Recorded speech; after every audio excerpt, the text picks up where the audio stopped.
Good day, everybody, and welcome back to Sweet Willy's Kitchen. Hope everybody's doing all right. We finally got a nice weekend where we got some sun, so it's time to make some dinner. But what we're going to be doing is we're going to do a little demo. The folks at HOSHANHO has sent me the fish fillet knife, the fillet knife. And you know, through this whole time with Sweet Willy's Kitchen, we always like to have multitasking items. So when you think of a fillet knife, you're thinking, okay, this is only for fish.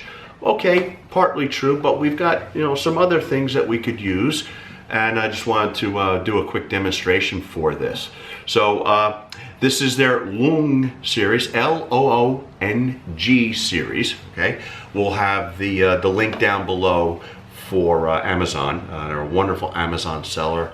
You've probably seen me do the chef's knife of this, and I was really impressed. The weighting, the handle, the whole 9 yards. So he offered to send me the one for the fillet. I figured it's warmer weather. We're going to be cooking some more fish on the grill, so I wanted to get my skills on how to fillet these things. So without any further ado, this is the 7-inch chef's knife. Okay. You see that right there. All right, protective cover. And one thing I know about this series of knife that really strikes me is this handle. Okay, it's very ergonomically well balanced. It fits great. There's good weight to it. Remember, for me, I prefer a little bit of a heavier knife. Okay. This has got your Japanese AU10 steel, triple forging. It's got a nice matte finish, looks really good. And the interesting thing about fillet knives is it's a thinner knife, and that allows you to get underneath the fish and get underneath and, you know, take that skin off. So the demonstration that we're going to have here is a piece of salmon. Okay, now salmon's pretty easy to work with. Okay, it's a good meaty fish, and here's your skin. It's a good durable skin, so you'll be able to, you know, get in there, pull the top, separate it, and slide through. So we'll go through that. I also want to do a little you know, preparing some broccoli florets. And also, as a boning knife, this also is very effective. So we're gonna bone out a T-bone steak. So that's what we got. So I am going to wash this, soap and water, and we'll get going. Okay, we're back. Knife's been cleaned. We've got a good edge to it. What's interesting about, I didn't know this about filleting knives, is you could use that as a scale remover. There's some tools out there, real inexpensive, but some scale removers, because that's what we want to do. Before we start taking the skin off, we want to get all the scales off first. And that's, you know, you could have your fish purveyor do that for you in the store, or if you choose, if you're a fisherman, you could do it yourself. But again, the thing that I just love about this particular knife, the knife series, is the handle. It just feels so good in the knife. So without further ado, put the meat here, put that down, and so like I said, we got our piece of fillet. Now what I'm going to simply do with this is I'm going to take the skin off, throw a little olive oil, salt and pepper. I'm actually going to cut it into 2 sections, and the olive oil, the salt, and the pepper, and I'm just going to put it in a 375 oven for 15 minutes, and that's it. It's really simple. So when we got this is a cross section of the fillet. Okay, you got this lower section down here. You necessarily want to get rid of, because this will cook too fast. It'll get too dry. It's not going to taste good. Okay, our focus is this area right here. So that's what we've got.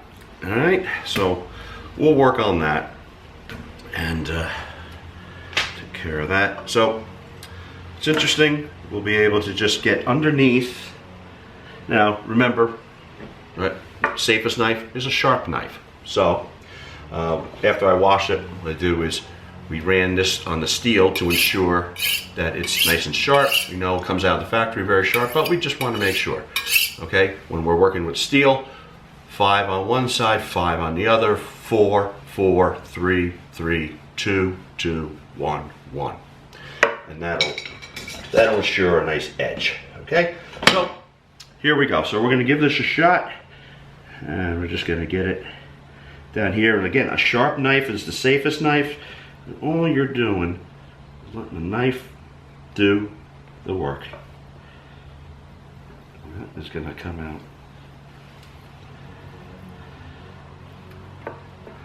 just as we'd like.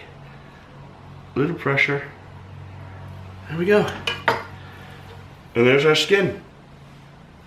Okay, that's it. There's our fillet, our boneless fillet. Again, we'll put a piece of parchment paper on this puppy, and there we go. Okay, let me wash this off again. Okay, so I'm going to make a dish called gavadillo and broccoli, cavatelli for those not in New Jersey.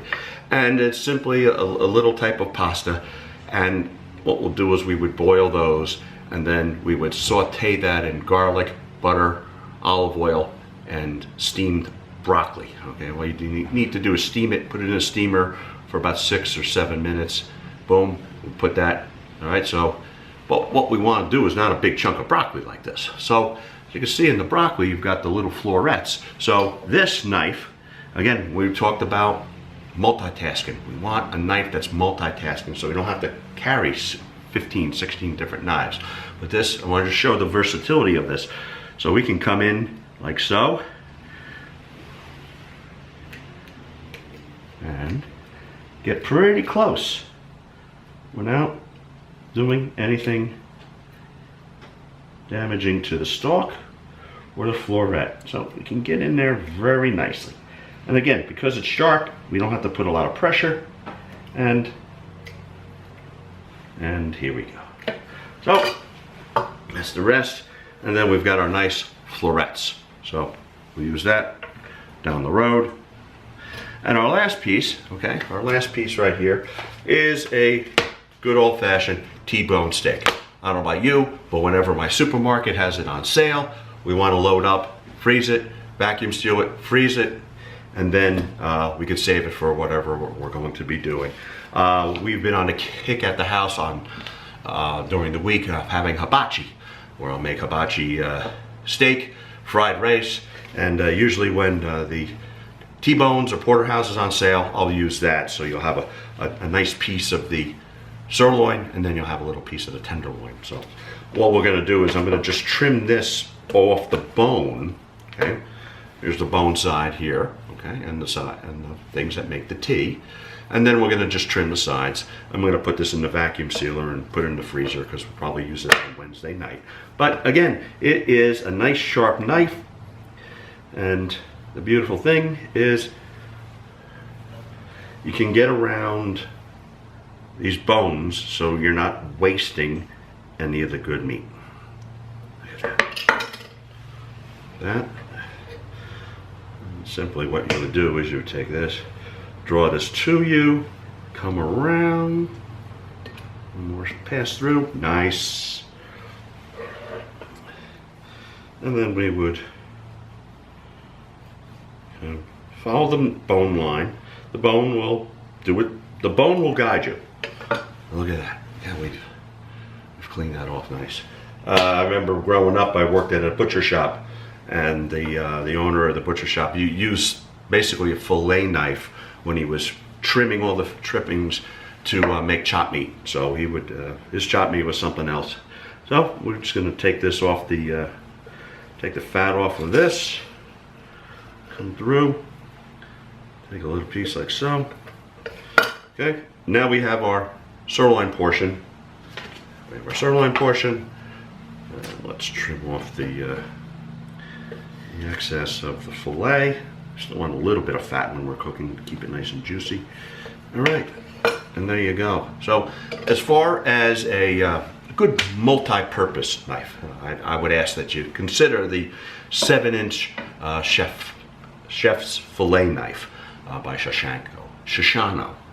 Forgive me on that. So, again, good piece of goods, good price. We're getting into this thing, a good, solid piece of goods for less than $50. We'll have the link down below. They also have a couple specials right now, and I do believe it's on Prime if you have Prime, so I'd take advantage of that. So, with that being said, I've got some cooking to do for Sunday dinner, and I want to thank everybody for watching. Please comment. I do my best to answer all the comments. And with that being said, I wish you all well, and we'll see you real soon. Bye-bye.